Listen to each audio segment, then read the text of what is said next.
Dobar dan, dragi četvrtaci. Za ovaj čas vam je potreban sljedeći materijal: čitanka, sveska za bosanski jezik i pribor za pisanje. Znamo da su umjetnici posebni ljudi. To su ljudi koji imaju izražen osjećaj za ljepotu. Većinu umjetnika inspiriše priroda, pa nije ni čudo što je toliko slikara, fotografa, pjesnika i drugih umjetnika prikazivalo ljepotu prirode u svojim umjetničkim dijelima. Predivan pejzaž u svima nama budi osjećaj divljenja. Obično umjetnici u svojim dijelima predstavljaju i nešto što je samo njima od velike važnosti. Kuća u kojoj su rođeni, pogled koji se pružao kroz prozor njihove sobe, neki poseban kutak, samo njima drag i značajan. Naslikaju ga riječima ili bojama, toliko vjerno i sa toliko emocija da ga zavolimo i mi koji ga samo čitamo ili posmatramo. Baš zato i jesu umjetnici, jer umiju da prenesu svoje emocije tako da ih i drugi dožive. Takvu jednu emociju nam prenosi bosanski pjesnik Džemaludin Latić u svojoj pjesmi Trešnja. On u njoj opisuje drvo trešnje iz svoje avlije. U ovoj pjesmi on govori o drvetu kao da ono ima ljudske osobine. Opisuje sve promjene koje se na njemu dešavaju u toku godine. To drvo njega podsjeća na djetinjstvo i dom. Da bi što ljepše opisao ono što želi reći o trešnjinom drvetu iz svoje avlije, ovaj pjesnik koristi posebne riječi ili izraze kojima obogaćuje svoje djelo, tačnije koristi stilske figure.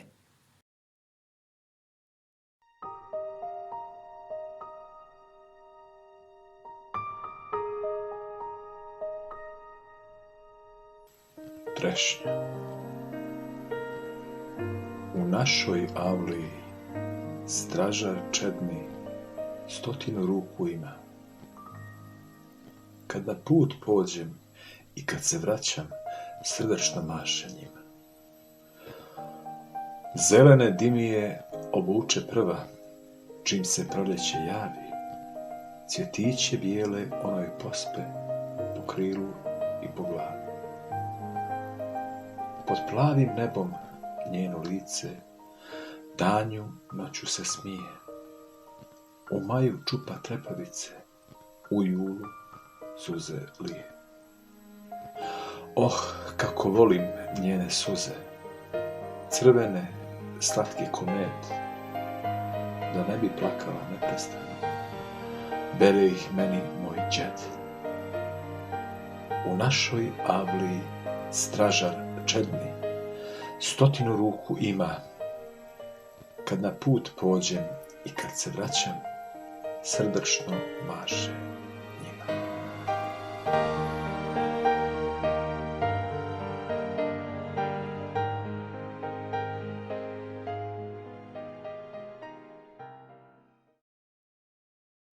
Pošto ne možeš sada direktno odgovarati na pitanja, kasnije to učini pismeno u svojoj svesci. Ova pitanja se nalaze na 17. strani u tvojoj čitanci, a sada ih poslušaj. Šta pjesnik opisuje u ovoj pjesmi? Koji je osnovni motiv, a koji su sporedni motivi u pjesmi Trešnja? Objasni šta misliš, da li je pjesnik bio raspoložen i vedar kada je pisao ovu pjesmu. Na osnovu pjesničkih slika razmisli i objasni zašto je drvo trešnje posebno za pjesnika. S kim pjesnik stablo trešnje uspoređuje? Zašto? Koje promjene se dešavaju na trešnju u proljeće, a koje u ljeto? Pronađi i pročitaj stihove koji opisuju plodove trešnje. Ko bere za unuka plodove? Koje riječi i stihovi se u ovoj pjesmi ponavljaju? Razmisli i objasni šta se postiže ovim ponavljanjem. Na prethodnim časovima smo učili neke nove termine kao što su dikcija, intonacija, naglašene i nenaglašene riječi te vrste riječi. Danas govorimo o stilskim figurama. Stilske figure su riječi i izrazi kojima pripovjedači i pjesnici obogaćuju književno djelo, dajući mu nova, šira i prenesena značenja.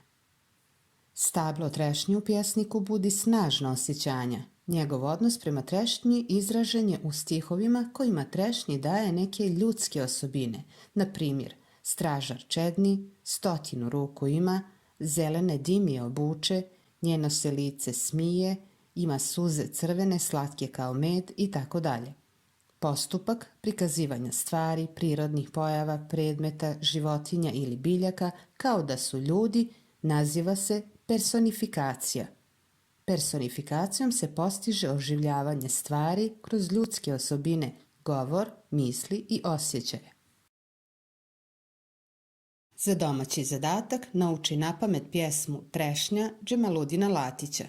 Ne zaboravi da se bliži pismeni zadatak iz bosanskog jezika. Upotrebi personifikaciju prilikom opisivanja prirode.